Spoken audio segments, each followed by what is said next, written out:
Sungguh suatu kebahagiaan bagi sahabat ini, yaitu sahabat Thalhah bin Ubaidillah. Karena ketika beliau masih hidup, sahabat ini sudah mendengarkan kabar gembira dari Nabi SAW.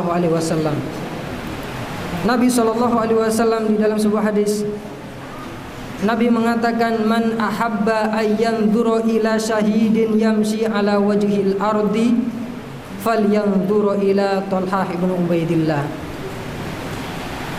Barang siapa yang berbahagia, yang ingin melihat ada seorang syahid, akan tetapi dia masih berada di atas bumi, maka hendaklah dia melihat kepada Thalhah bin Ubaidillah. Subhanallah, ketika Thalhah masih hidup, Thalhah mendengarkan langsung dari perkataan Nabi SAW, barang siapa yang ingin melihat seorang yang syahid, sebagaimana kita ketahui bahwa seorang yang syahid adalah seorang yang mendapatkan surga, mendapatkan jaminan masuk surga di sisi Allah Subhanahu wa taala. Dialah Thalhah bin Ubaidillah. Ikhwatal iman, a'azani Allah wa iyyakum. Dahulu di antara kebiasaan orang-orang kafir Quraisy pada masa jahiliyah, kebiasaan mereka adalah melakukan safar berdagang ke negeri Syam, suatu negeri yang sangat jauh dari Mekah. Ada yang tahu negeri Syam itu negara mana saja? Syam itu negara mana saja? Al-Urdun, Yordania, Lebanon, Lebanon, Filistin, kemudian satu lagi apa? Syria. Ini adalah 4 negara yang sekarang ini adalah negara-negara yang pada waktu itu adalah dinamakan dengan negeri Syam. Di antara kebiasaan orang-orang jahiliyah, orang-orang kafir Quraisy, mereka adalah melakukan safar dagang pergi ke negeri Syam, perjalanan yang sangat jauh. Dan pada saat itu yang salah satu dari kelompok dagang dengan mengendarai untanya, dia adalah salah seorang pemuda dari pemuda terbaik generasi orang-orang kafir Quraisy. Dia adalah salah pemuda keberanian, salah seorang pemuda kebanggaan mereka. Dia adalah Thalhah bin Ubaidillah. Thalhah bin Ubaidillah ketika masih ikut di dalam kafilah dagang, pada waktu itu yang lain adalah diikuti oleh masyayikh, yaitu pemuka-pemuka dan senior, orang-orang senior dari orang-orang kafir Quraisy. Maka tatkala kafilah dagang ini tiba di Syam, orang-orang kafir Quraisy mereka semuanya menyebar, mereka menuju toko-toko yang megah-megah untuk melakukan jual beli, yang nanti akan mereka bawa untuk pergi ke negeri Mekah. Thalhah bin Ubaidillah, ketika orang-orang kafir Quraisy disibukkan dengan jual beli mereka, tiba-tiba ada salah seorang pendeta orang Nasrani dengan berteriak mengatakan, "Ya kaum, wahai kaum, tanyakanlah kepada mereka apakah di antara mereka adalah ada salah seorang yang berasal dari haram." Yang dimaksud dengan haram di sini adalah dari Mekah. Kemudian Thalhah bin Ubaidillah mengatakan, pada waktu itu aku sedang berada dekat dari pendeta itu. Kemudian aku mendekati pendeta itu dengan mengatakan, "Wahai pendeta, aku adalah orang yang berasal dari haram, yaitu dari Mekah. Kenapa engkau mencari orang yang berasal dari negeri haram?" Kemudian pendeta ini mengatakan, "Wahai anak muda, ketahuilah sesungguhnya pada bulan ini." Ini pendeta ini mengatakan, karena pendeta ini mempunyai kitab suci, dan kitab suci, di dalam kitab suci yang asli kitab Injil itu di sana sudah dijelaskan bahwa nanti di kemudian hari akan datang seorang nabi yang terakhir. Pendeta ini mengatakan, "Wahai pemuda, sesungguhnya pada bulan ini akan muncul seorang yang bernama Muhammad, yang bernama Ahmad." Kemudian Thalhah mengatakan, "Wahai pendeta, siapakah Ahmad itu?" Pendeta ini mengatakan, dia adalah Ahmad ibnu Abdullah ibnu Abdul Muttalib. Dia adalah Ahmad, putranya Abdullah, putra Abdul Muttalib.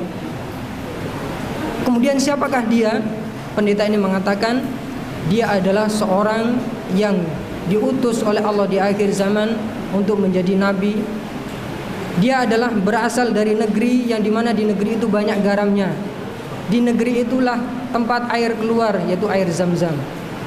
Suatu saat orang ini akan pergi ke suatu negeri di mana negeri itu banyak pohon-pohon hitam, banyak pohon-pohon kurma. Yang dimaksud oleh pendeta ini adalah bahwa suatu saat Nabi SAW akan diusir oleh kaumnya, akan dibunuh oleh kaumnya, dan akhirnya Rasulullah hijrah pergi ke Madinah. Kemudian pendeta ini mengatakan, wahai pemuda, janganlah engkau lewatkan informasi ini. Akhirnya Thalhah bin Ubaidillah, ketika orang-orang sudah bersusah payah melakukan perjalanan yang sangat jauh, mereka sudah tiba di negeri Syam, di mana mereka melihat di sana adalah merupakan pusat perdagangan. Akan tetapi yang dilakukan oleh Thalhah, dia segera menuju kepada untanya, dia pacu dengan kencang untuk kembali ke negeri Mekah. Akhirnya setelah dengan perjalanan yang melelahkan, akhirnya Thalhah bin Ubaidillah sampailah di negeri Mekah. Thalhah langsung mendatangi keluarganya dengan mengatakan, apakah sepeninggalku, setelah aku meninggalkan negeri Mekah, ada kabar sesuatu yang baru negeri ini? Kemudian keluarganya mengatakan, iya, sesungguhnya Muhammad, dia telah berdiri dengan mengaku bahwa dia diangkat menjadi nabi. Dia membawa agama baru. Thalhah bin Ubaidillah mendengarkan perkataan sahabat ini, kemudian mendengarkan perkataan anggota keluarganya. Kemudian di antara anggota keluarganya ada mengatakan, Thalhah bertanya, apakah ada yang mengikutinya? Anggota keluarganya ada yang mengatakan, iya, yang mengikutinya adalah Ibnu Abi Quhafah. Ibnu Abi Quhafah ini namanya adalah siapa? Abu Bakar As-Siddiq. Yang mengikutinya adalah Abu Bakar As-Siddiq. Kemudian Thalhah bin Ubaidillah berkata di dalam hatinya, kemudian berkata kepada keluarganya, sesungguhnya Ibnu Abi Quhafah, yaitu As-Siddiq, beliau pada waktu itu masih belum mendapatkan gelar As-Siddiq. Ibnu Abi Quhafah adalah seorang yang diketahui bagaimana dia memiliki sifat yang amanah, begitu bagaimana dia memiliki sifat yang mencintai saudaranya, memiliki sifat yang lembut. Dia dicintai oleh kaumnya, bahkan orang lain pun terpaut hatinya kepada Ibnu Abi Quhafah. Akhirnya Thalhah bin Ubaidillah dengan bersegera menuju ke rumah Abu Bakar As-Siddiq. Setibanya di rumah Abu Bakar As-Siddiq, Thalhah bertanya kepada Ibnu Abi Quhafah, wahai Ibnu Abi Quhafah, apakah benar yang disampaikan oleh keluargaku bahwa Muhammad, dia telah mengaku menjadi sebagai nabi dan dia diutus oleh Allah untuk membawa agama baru? Kemudian Abu Bakar As-Siddiq menjelaskan, benar bahwa Muhammad ibn Abdullah, dia telah diutus oleh Allah dengan membawa agama yang baru. Akhirnya dijelaskan oleh Abu Bakar As-Siddiq. Kemudian Thalhah bin Ubaidillah menjelaskan apa yang dia alami di negeri Syam, bagaimana ada seorang pendeta Nasrani, dia mengisahkan bahwa kejadiannya itu sudah disebutkan di dalam kitab Injil. Akhirnya bertambah keyakinan di dalam diri Abu Bakar As-Siddiq. Berbahagia Abu Bakar As-Siddiq kemudian mengajak, wahai Thalhah, mari kita menghadap Nabi SAW. Akhirnya Abu Bakar As-Siddiq mengajak Thalhah bin Ubaidillah menghadap Nabi SAW.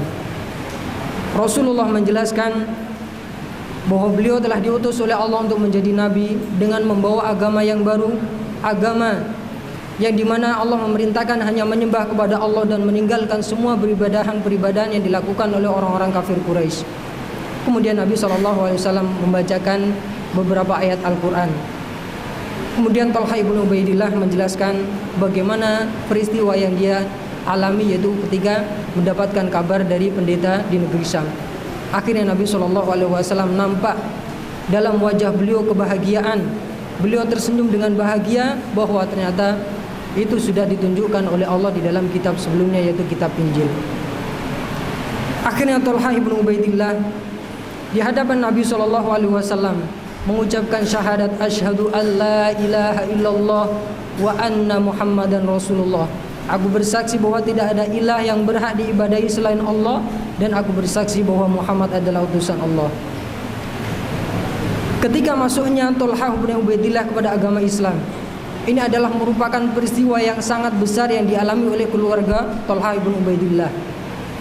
Thalhah ini adalah seorang pemuda yang benar berani, salah seorang kebanggaan orang-orang kafir Quraisy.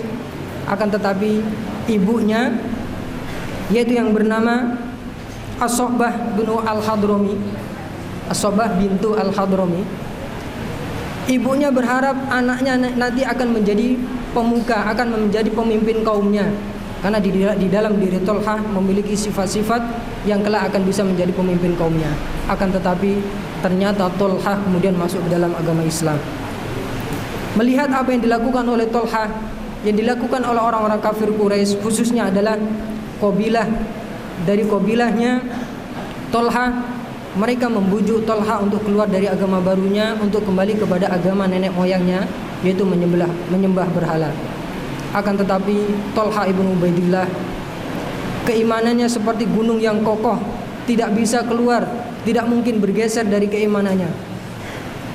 Setelah melihat bagaimana semua usaha yang dilakukan oleh kaumnya tidak berhasil, akhirnya mereka melakukan cara, yaitu dengan cara kekerasan. Tolhah ibnu Ubaidillah akhirnya disiksa oleh kaumnya. Tangannya diikat di atas kepalanya, kemudian dicambuki oleh kaumnya, didorong dari belakang. Di antaranya adalah salah seorang sahabat, itu seorang sahabat yang bernama Mas'ud ibnu Kharrash. Tatkala Mas'ud ibnu Kharrash ini sedang tawaf di antara Safa dan Marwah, Mas'ud melihat di kejauhan ada salah seorang yang diikat tangannya di atas kepalanya. Kemudian di belakangnya ada orang yang memukul kepalanya dan punggungnya, dan di belakangnya lagi ada seorang ibu-ibu tua, nenek-nenek dengan mencaci-cacinya. Kemudian Mas'ud ibnu Kharrash ini bertanya kepada orang yang berada di situ, ada apa dengan pemuda ini? Kenapa dia diikat kemudian dipukul? Kemudian orang yang berada di situ mengatakan dia adalah Tolhah ibnu Ubaidillah. Kenapa dia dipukul? Dia dipukul karena dia mengikuti ajaran baru yang dibawa oleh Muhammad. Kemudian siapakah yang berada di belakangnya? Yang berada di belakangnya itu adalah ibunya Tolhah ibnu Ubaidillah, As-Sohbah bintul Hadrami. Ibunya yang sebelumnya membanggakan putranya, akan tapi setelah putranya masuk ke dalam agama Islam, akhirnya dicaci, dihina oleh ibunya sendiri. Akhirnya setelah mereka tidak mendapatkan hasil, sudah dengan cara lembut tidak bisa, dengan kekerasan tidak bisa, Tolhah tetap berpegang teguh di dalam agamanya. Akhirnya salah seorang dari pemuka kafir Quraisy, dia adalah Naufal ibnu Khuwailid. Naufal ibnu Khuwailid akhirnya mendekati Tolhah ibnu Ubaidillah, kemudian mengikat tangannya, kemudian diikat dengan tangan Ibnu Abi Quhafah, yaitu diikat dengan tangan Abu Bakar As-Siddiq. Dan keduanya kemudian digiring menuju orang-orang jahil, orang-orang bodoh dari kalangan orang-orang kafir Quraisy agar disiksa. Dan akhirnya keduanya mendapatkan siksaan. Akhirnya keduanya ini mendapatkan julukan yakni Qarinaini, yaitu dua orang yang bersahabat. Inilah Tolhah ibnu Ubaidillah, ikhwatal iman, ikhwatal bai, azani Allah wa iyyakum. Tolhah ibnu Ubaidillah semakin hari keislamannya semakin baik. Tolhah ibnu Ubaidillah, bagaimana dia mendapatkan berita gembira dari Nabi SAW bahwa barang siapa yang ingin melihat seorang syahid yang masih berjalan di atas bumi, maka hendaklah dia melihat kepada Tolhah ibnu Ubaidillah. Ini adalah terjadi ketika pada peristiwa perang Uhud. Pada peristiwa perang Uhud, sebagaimana yang kita ketahui, pada peristiwa perang Uhud, kaum muslimin pada waktu itu di awalnya adalah menang, akan tetapi kemudian akhirnya kalah disebabkan ada sebagian sahabat yang turun dari gunung Uhud. Pada peristiwa itu, ketika kaum muslimin sudah diserang oleh orang-orang kafir Quraisy pada waktu itu, yang menjadi pimpinan mereka adalah Khalid bin Walid. Akhirnya Rasulullah SAW lari ke atas gunung Uhud. Dan yang bersama dengan Rasulullah SAW itu hanya belasan saja dari sahabat Ansor dan satu orang dari Muhajirin, yaitu Tolhah ibnu Ubaidillah. Nabi SAW lari ke atas gunung karena yang mengejar orang-orang kafir Quraisy dengan jumlah yang sangat banyak. Ketika melihat orang-orang kafir Quraisy semakin mendekat, Nabi SAW berkata kepada sahabat beliau, yaitu belasan orang dari sahabat Ansor dan satu orang dari Muhajirin, yaitu Tolhah ibnu Ubaidillah. Rasulullah mengatakan, barang siapa yang bisa menjauhkan mereka dari kami, maka dia akan menjadi teman terdekatku nanti di surga. Tolhah ibnu Ubaidillah mengatakan, ana ya Rasulullah, Rasulullah saya ya Rasulullah. Akan tapi kata Rasulullah, tidak Tolhah, tetaplah engkau di tempatmu. Akhirnya salah seorang dari Ansor mengatakan, ana ya Rasulullah, saya Rasulullah. Iya. Akhirnya salah seorang dari sahabat Ansor ini menghadang orang-orang kafir Quraisy yang sangat banyak, dan akhirnya dia gugur syahid, terbunuh oleh orang-orang kafir Quraisy. Setelah terbunuh satu orang ini, orang-orang kafir Quraisy semakin mendekat. Rasulullah mengatakan yang kedua kalinya, barang siapa yang bisa menjauhkan mereka dari kami, maka dia akan menjadi teman terdekatku di surga. Tolhah lagi-lagi mengatakan, ana ya Rasulullah, saya wahai Rasulullah. Rasulullah lagi-lagi mengatakan, tidak wahai Tolhah, tetaplah engkau di tempatmu. Akhirnya salah seorang sahabat Ansor mengatakan, ana wahai Rasulullah, dan akhirnya iya engkau. Dan akhirnya dia menghadang orang-orang kafir Quraisy, dan akhirnya dia pun gugur syahid, terbunuh oleh orang-orang kafir Quraisy.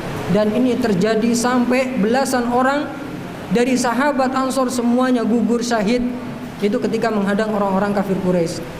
Ketika tidak ada seorang pun yang bersama Nabi SAW kecuali hanya Tolhah ibn Ubaidillah. Rasulullah mengatakan, al-an ya Tolhah, sekarang wahai Tolhah. Akhirnya Tolhah ibn Ubaidillah menghadang orang-orang kafir Quraisy yang jumlahnya sangat banyak, dan akhirnya Tolhah ibn Ubaidillah bisa membuat mereka mundur menjauh dari Rasulullah. Setelah Tolhah bisa membuat mereka agak mundur, Tolhah langsung lari ke atas mengejar Rasulullah dan membawa Rasulullah lebih tinggi lagi. Pada saat itu Rasulullah SAW dalam keadaan luka yang sangat parah.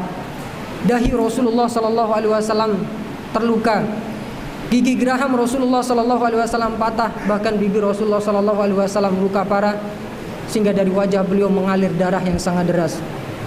Akhirnya Tolhah membaringkan Rasulullah dan turun lagi menghadap orang-orang kafir Quraisy.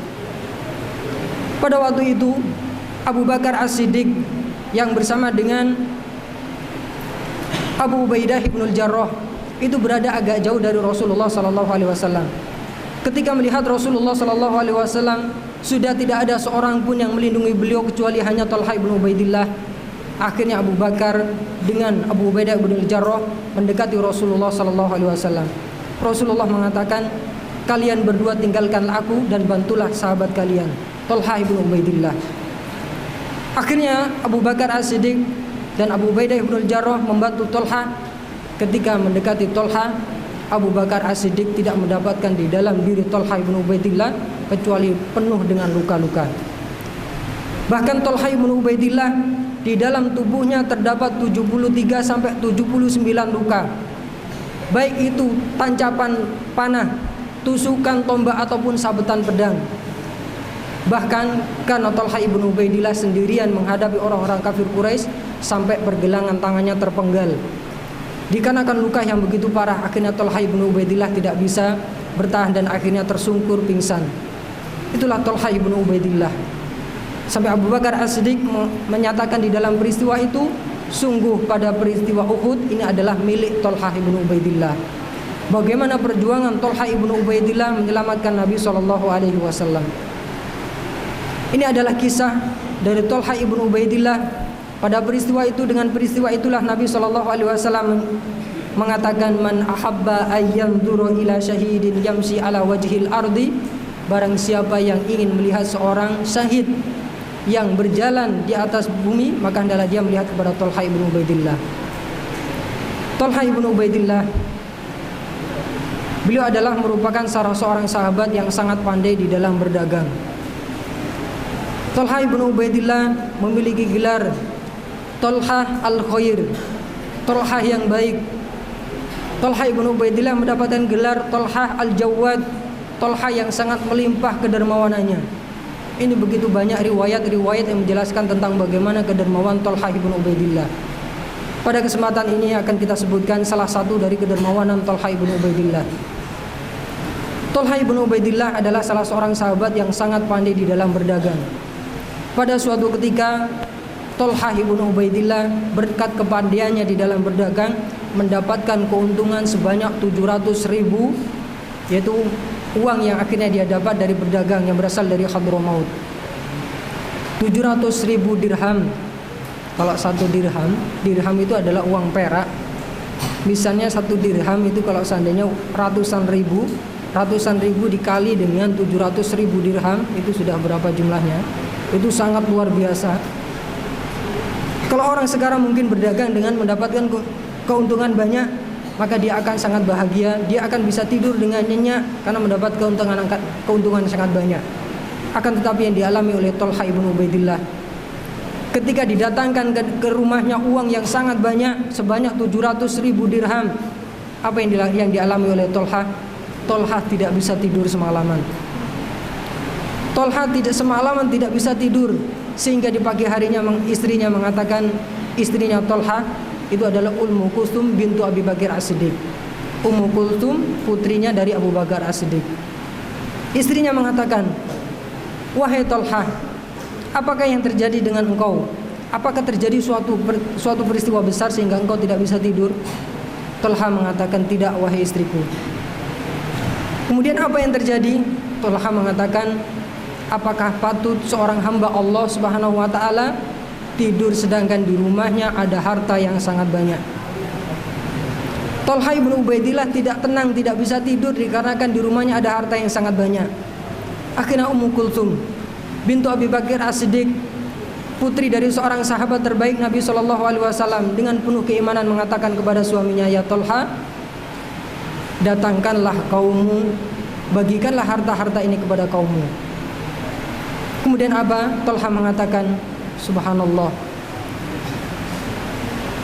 imra'atul muwaffaqah, seorang wanita yang mendapatkan taufik dari Allah, bintul muwaffaq, salah seorang putri dari seorang yang diberikan taufik, yaitu putri dari Abu Bakar As-Siddiq.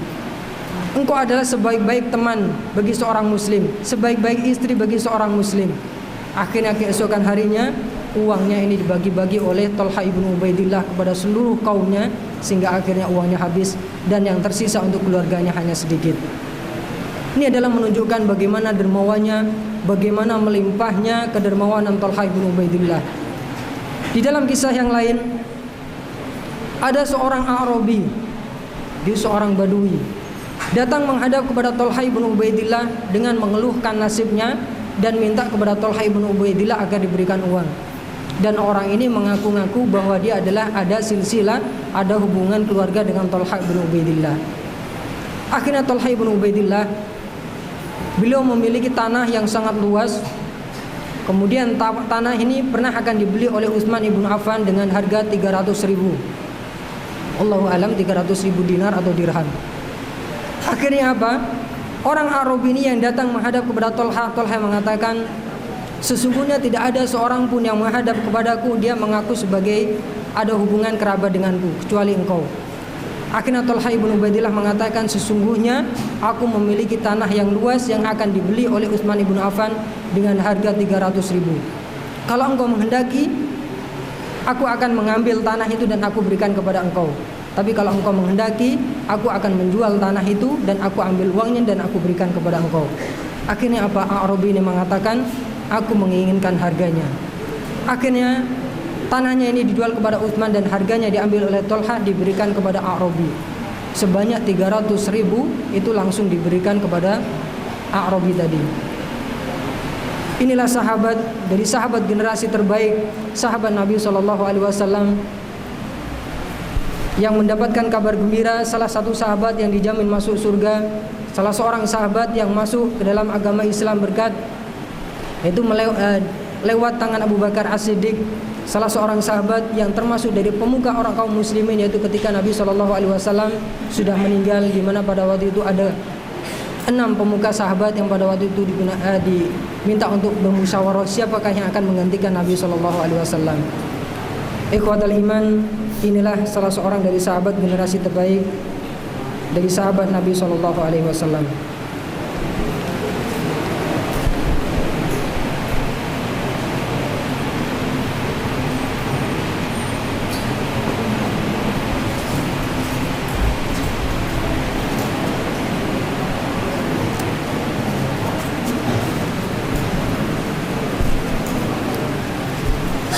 Sebelum ditutup ada satu pertanyaan. Ustaz tidak bisa menjawab semuanya. Kalau Ustaz bisa jawab, Ustaz jawab. Kalau tidak bisa, nanti ditanyakan kepada Ustaz yang lain. Ustaz, bagaimana cara menghilangkan rasa takut mati? Bagaimana cara menghilangkan rasa takut mati? Tidak seharusnya seorang muslim itu adalah takut mati. Kalau kita melihat bagaimana Khalid bin Walid radhiyallahu anhu ketika diutus oleh Abu Bakar As-Siddiq untuk menyerang ke negeri Faris, apa yang diteriakkan oleh Khalid bin Walid? Khalid bin Walid berteriak pada waktu itu yang menjadi raja di Faris adalah Hurmuzan. Khalid bin Walid berteriak kepada mereka, masuklah kalian ke dalam agama Islam. Kalau tidak, maka kalian harus rela untuk membayar jizyah. Kalau tidak, maka hendaklah kalian tunduk di bawah peraturan kaum muslimin. Sesungguhnya kami datang dengan suatu kaum. Inna na'ti biqaumin yuhibbunal mauta. Sesungguhnya kami datang dengan suatu kaum yang mencintai kematian. Kama tuhibbunal haya, sebagaimana kalian mencintai kehidupan. Itulah seorang muslim apabila dia berjihad di jalan Allah, yang dicari adalah justru syahadat, mencintai kematian. Maka bagaimana agar kita tidak takut mati? Maka Allah Subhanahu wa taala berfirman, kullu nafsin dha'iqatul maut. Setiap yang berjiwa pasti akan meninggal. Setiap dari kita pasti akan mati. Gak ada dari umatnya Nabi SAW, gak ada dari manusia itu yang usianya atau yang umurnya kekal sampai tidak meninggal. Semua kita pasti akan mati. Entah kita meninggalnya nanti ketika usianya sudah lanjut, ataupun kita meninggal ketika usia masih dalam keadaan masih muda. Itu semuanya adalah merupakan hal yang gaib yang hanya Allah Subhanahu wa taala yang mengetahui. Agar kita tidak takut mati, di antaranya adalah kita selalu menyibukkan hidup kita ini adalah dengan beribadah. Kalau pada usia-usia kita adalah kita sibukkan dengan menuntut ilmu. Kita banyak-banyak mencari bekal sehingga kita ketika dipanggil oleh Allah Subhanahu wa taala sudah membawa dengan banyak bekal. Kematian kita itu sudah ditentukan oleh Allah Subhanahu wa taala. Di mana kita mati, kapan kita mati, maka itu adalah merupakan hal gaib yang hanya Allah Subhanahu wa taala mengetahui. Jadi tidak selayaknya seorang mukmin itu takut mati. Jadi sampai berusia berapapun kita, nanti kita pasti akan meninggal.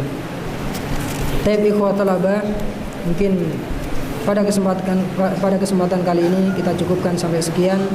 Insya Allah di pertemuan akan datang kita akan membahas sahabat lain dari sahabat-sahabat Nabi SAW. Subhanakallahumma wa bihamdika asyhadu an la ilaha illa anta astaghfiruka wa atubu ilaik. Assalamualaikum warahmatullahi wabarakatuh.